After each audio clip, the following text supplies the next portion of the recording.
The life of Asajj Ventress has been a long and difficult one, beginning as a daughter of the Night Sisters and being sold into slavery in order to protect the group, later being taken as an unofficial Jedi Padawan to the Master she would soon lose. Over this life, Ventress would grow to despise the Jedi Order and their lack of action following the events of the murder of her master, believing it was not only preventable, but easily so. Immediately following the death of her master, Ventress embraced the dark side of the Force, tapping into its power to kill the remaining pirates and seize the entire planet for herself. Her displays and ferocity caught the attention of the Dark Lord of the Sith, Darth Tyrannus, better known as Count Dooku, who offered Ventress a chance to take revenge against the Jedi that abandoned her and her master. Jumping at this opportunity, Ventress dedicated herself to the dark side for many years, indeed killing many Jedi, just as she had wished. However, her place at the side of Dooku was only temporary, as she would be betrayed by her new master in her moment of need, being left for dead. But as she had many times before this, Ventress would find a way to survive, escaping and finding her way back to the Night Sister clan that she originated from long ago. But this, unfortunately for Ventress, would not last. After losing the Night Sisters, Ventress would become a well-known, respected, and in some circles even hated bounty hunter. Previously losing her red lightsabers to the fallen Jedi Barriss Offee, Ventress would go on to acquire a yellow lightsaber and come into possession of a specially modified ship that she would name the Banshee.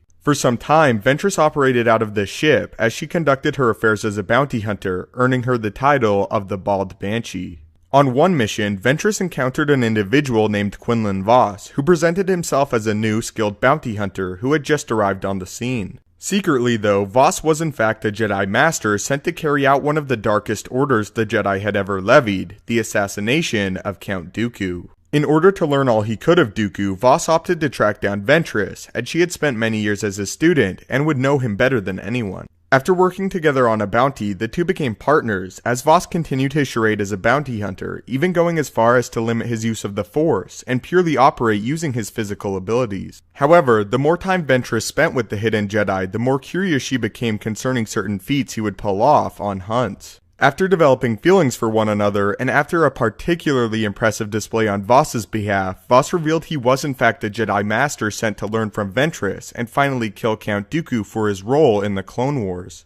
Ventress at first was surprised the Jedi Order had stooped as low as assassination, but later determined the Order was in the right, and that Dooku needed to die. Agreeing to help Vos kill Dooku, as she herself had attempted on several occasions following her betrayal, Ventress implored Vos to undergo darkside training, as she believed only then they would be strong enough to defeat the Count.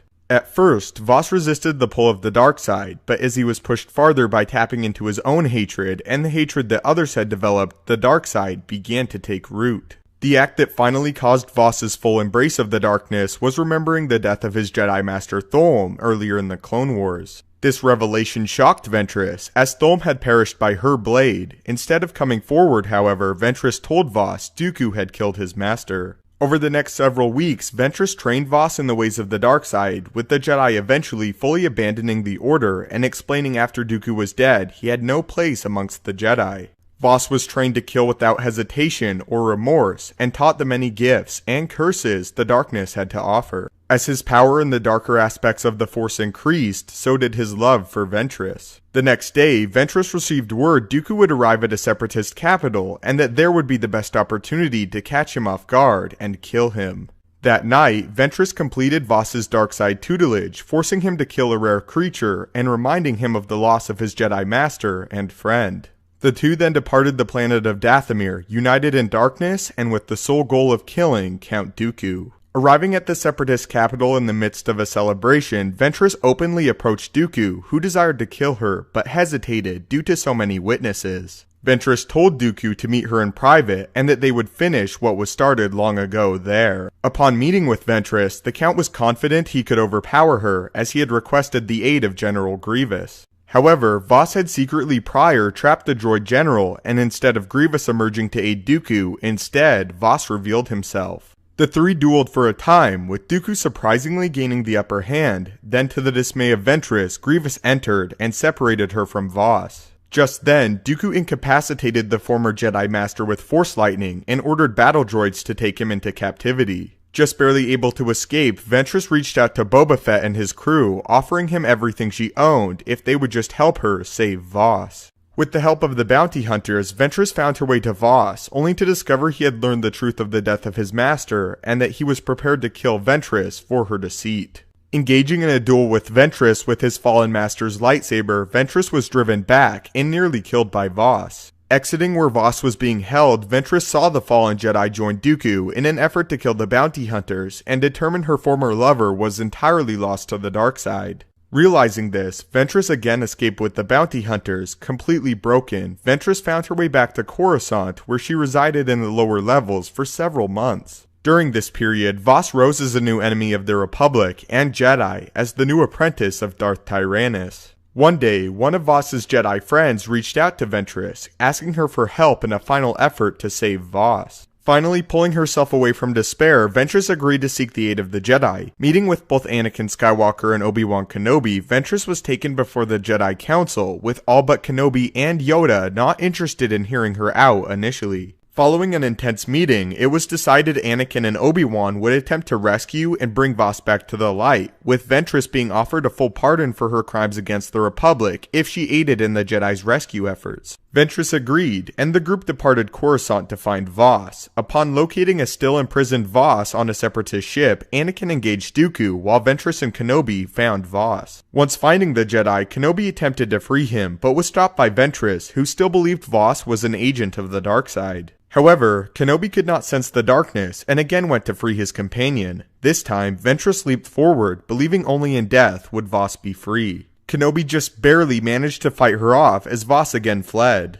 However, Voss soon returned, revealing he was aiding the group in their attempt. Upon escaping, Voss apologized to Ventress and tried to explain he only joined Dooku in an effort to trick him. His pleas for forgiveness, however, fell on deaf ears, as Voss rejoined the Jedi and Ventress stormed away from the temple. Several months later, Voss managed to track Ventress down, telling her he would still leave with her after Dooku's death, and telling her he still loved her. At this moment, Ventress no longer sensed the dark side within Voss, and made up with him. In the following months, Voss told Ventress the Jedi no longer trusted him, and in a last effort to prove his allegiance, he was again commissioned to assassinate Dooku. Together, Ventress and Voss were able to persuade the Council into letting Ventress accompany Voss on his mission. Secretly, Voss had developed a plan to seemingly join Dooku yet again, in hopes of being led to the Count's own Sith Master and ending the war entirely. Unfortunately, however, Dooku discovered the plan, and after a lengthy chase, caught Voss in fatal torrents of Force lightning.